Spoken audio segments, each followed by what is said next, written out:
बाद अगर हम स्टॉक स्टेटस रिपोर्ट में जाकर देखें या रिपोर्ट्स में जाकर हम चेक करें कि हमारे पास कितनी इन्वेंट्री मौजूद है, तो आप देखेंगे कि आप बाय आइटम अगर inventory stock status by item को सिलेक्ट करें, तो इस रिपोर्ट के मुताबिक हमारे पास 10 मोबाइल्स अवेलेबल हैं नोकिया 1280 के, और 5 मोबाइल्स अवेलेबल हैं नोकिया C3 के। व्यूअर्स, तमाम किस्म के बिजनेसेस में सॉफ्टवेयर्स पर प्योरली रिलाई करने के बजाय इन्वेंट्री को फिजिकली काउंट भी किया जाता है एक रेगुलर इंटरवल के बाद। और बाज़ औक़ात ऐसा होता है कि आपकी स्टॉक स्टेटस रिपोर्ट जो सॉफ्टवेयर शो कर रहा है वो कुछ और होती है, और फिजिकली इन्वेंट्री जो आपके पास एक्चुअली मौजूद होती है वो कुछ डिफरेंट होती है आपके स्टॉक स्टेटस रिपोर्ट से, और उसकी वजह है इन्वेंट्री की श्रिंकेज, डैमेज और थेफ्ट।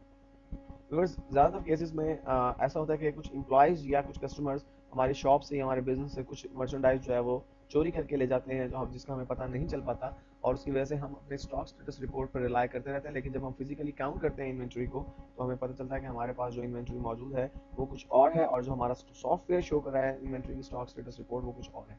इस सूरत में व्यूअर्स हमें अपनी इन्वेंट्री को एडजस्ट करना पड़ता है, और अब हम देखते हैं कि हम अपनी इन्वेंट्री को एडजस्ट किस तरह से कर सकते हैं। तो व्यूअर्स, इन्वेंट्री को एडजस्ट करने के लिए आपके पास वेंडर्स के मेन्यू में इन्वेंटरी एक्टिविटीज के सब मेन्यू में एडजस्ट क्वांटिटी या वैल्यू ऑन हैंड का ऑप्शन मौजूद है, इसको क्लिक कीजिए।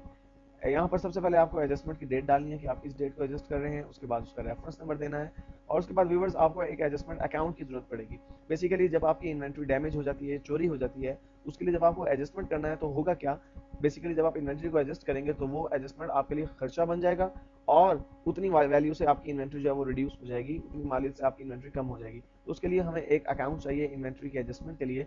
व्यूवर्स, बाज़ औक़ात ऐसा होता है कि इन्वेंट्री की जो नंबर्स होते हैं वो हमारी एक्चुअल जो हमारी इन्वेंट्री की कंडीशन है उससे ज़्यादा यूनिट्स जो हमारा स्टॉक स्टेटस शो कर रहा होता है। सम टाइम स्टॉक स्टेटस जो है वो कम नंबर्स शो कर रहा होता है, और इन्वेंट्री जो है वो एक्चुअली फिजिकली जो है वो ज़्यादा मौजूद होती है। तो इसके लिए आप दो किस्म के अकाउंट्स बना सकते हैं, एक अकाउंट आपके इनकम का बना सकते हैं और दूसरा एक्सपेंस का।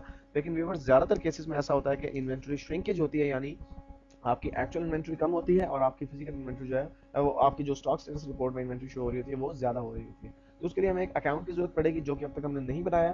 तो व्यूअर्स, हमें एक न्यू अकाउंट भी क्रिएट करना है अपने चार्ट ऑफ अकाउंट में। तो उसके लिए हम जब इस लिस्ट में ऊपर की तरफ ड्रैग करते हैं तो ऐड न्यू के ऑप्शन को क्लिक कर लेते हैं, ताकि हम अपना एक नया अकाउंट क्रिएट कर सकें।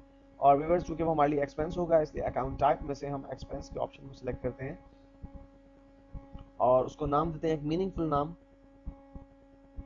इन्वेंटरी एडजस्टमेंट, और सेव एंड क्लोज को सिलेक्ट कर लें।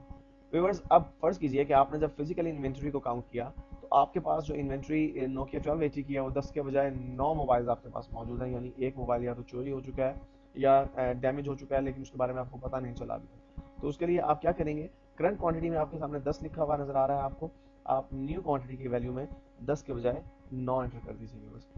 अगर आप एंटर प्रेस करेंगे व्यूवर्स तो ये इनवाइस यहीं पर सेव या ये एडजस्टमेंट यहीं पर सेव हो जाएगी। लेकिन मैं बेसिकली इसको चेंज करना चाहता हूँ अपने नोकिया C3 के हवाले से भी, कि नोकिया C3 में भी हमारा एक जो है वो मोबाइल वो नहीं है, कम है फिजिकली जो है हमारे पास जो मौजूद है इन्वेंट्री, तो मैं उसकी वैल्यू को रिड्यूस करके 4 कर देता हूँ।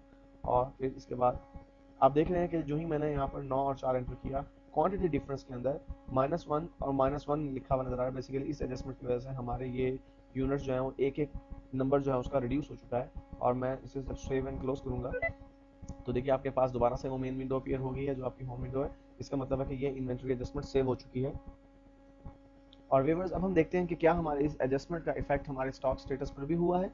तो इसके लिए हम रिपोर्ट्स के मेन्यू में से इन्वेंट्री के मेन्यू के सब ऑप्शन को सिलेक्ट करके, सब मेन्यू को, उसमें से inventory stock status by item को सिलेक्ट करते हैं। तो व्यूअर्स, आप देखेंगे कि नोकिया 1280 जो है वो हमारे पास अब 9 रह चुके हैं, और नोकिया C3 जो है वो हमारे पास 4 रह चुके हैं इस वक्त से।